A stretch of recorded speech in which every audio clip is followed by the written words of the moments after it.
أتكلم لكم بسرعة على زينب.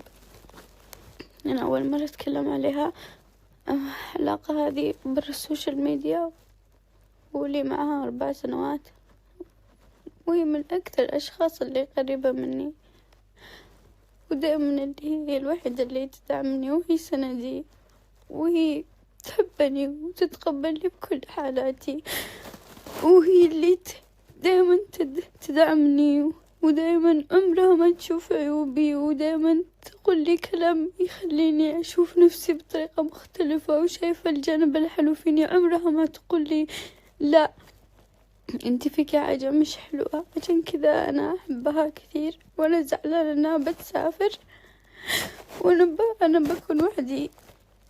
أنا وجودها بالنسبة لي هو أمان. أنا أتكلم معها براحتي، ما أحس إنها بتحكم علي غلط، أو إنها بتزعل مني، أو إنها شيء. حتى لما تقول لي نصيحة تنصحني بكل حب. أنا أحب زينب كثير والله. زينب بالنسبة لي أختي وصديقتي وكل شيء. أنا زعلانة أنها بتسافر، وزعلانة من داخل قلبي، بس أنا